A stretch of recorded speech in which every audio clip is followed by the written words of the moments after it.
लंबे समय से बीजेपी हिंदुत्व के द्वारा जातिगत सोशल इंजीनियरिंग को साधती रही है। ऐसा माना जा रहा है कि बगावत मंडल और गमंडल की लड़ाई का एक हिस्सा है।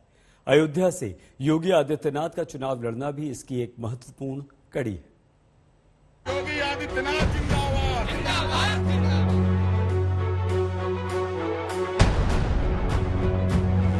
हनुमान जी महाराज की जय, योगी आदित्यनाथ जी की। यूपी में जबरदस्त सियासी खिचड़ी पक रही है। एक तरफ ओबीसी वोट के लिए अखिलेश बीजेपी के बगावतियों को पार्टी में हाथों हाथ ले रहे हैं। दूसरी तरफ योगी आदित्यनाथ मकर संक्रांति पर गोरखपुर में दलित के घर भोज में शामिल होते हैं। वहीं तीसरी तरफ अयोध्या में उनकी उम्मीदवारी को लेकर हुंकार और जयकार की गूंज है। लड्डू पेड़ा ये उत्सव का माहौल हो गया है, क्योंकि अयोध्या वासी साधु संत धर्माचार्य हमेशा से ये मांग करते रहे हैं कि योगी जी अयोध्या से चुनाव लड़ें, क्योंकि योगी जी का पीढ़ियों से अयोध्या से नाता रहा है। योगी जी के गुरु स्वामी श्री अवैधनाथ जी ने पूरा जीवन श्री राम मंदिर के लिए संघर्ष किया और योगी जी पहले ऐसे मुख्यमंत्री हैं कि जब से वो मुख्यमंत्री बने तब से लगातार अयोध्या के गौरव को उन्होंने बढ़ाया है।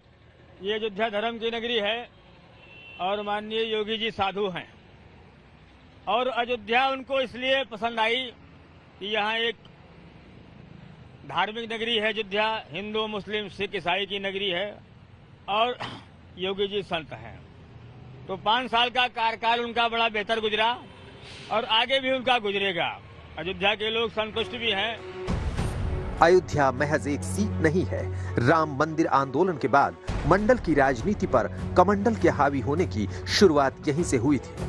दरअसल ये हिंदुत्व की वो धुरी है जहां से दशकों तक बीजेपी राजनीतिक ऊर्जा पाती रही है। यही वजह है कि अयोध्या के आंगन से बीजेपी एक नए राजनीतिक प्रस्थान का प्लान बना रही है।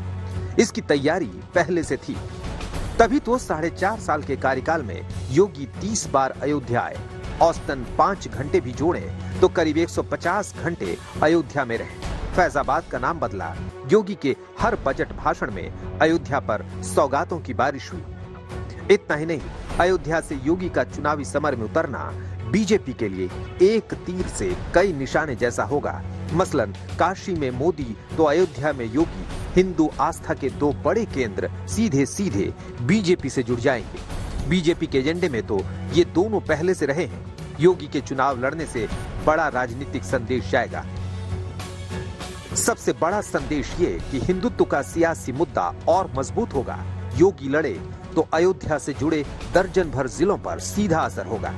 अवध क्षेत्र की करीब 82 विधानसभा सीटों पर असर हो सकता है। अयोध्या से लड़ने वाले दाव का असर पूर्वांचल तक हो सकता है। तो कमंडल के साथ मंडल को जोड़कर ही बीजेपी 80% वोट बैंक तक पहुंचने का दावा करती रही है। एक तरफ भारतीय जनता पार्टी होगी जो 3/4 से अधिक सीटों को पा करके प्रचंड बहुमत की सरकार बना रही होगी। दूसरी तरफ कांग्रेस, सपा, बसपा ये सभी दल होंगे जो 20% की लड़ाई के लिए माथापच्ची कर रहे हैं। तो ये 20% कौन है? ये 20% वे लोग हैं जो राम जन्मभूमि का विरोध करते हैं, काशी विश्वनाथ धाम का विरोध करते हैं, मथुरा वृंदावन के भव्य स्वरूप का विरोध करते हैं। इस तरह यूपी की चुनावी जंग अब सबसे भीषण दौर में है, जहां दोनों ही खेमे अपने अपने ब्रह्मास्त्रों के साथ मैदान में उतर चुके हैं। लखनऊ से अभिषेक मिश्रा के साथ आज तक ब्यूरो।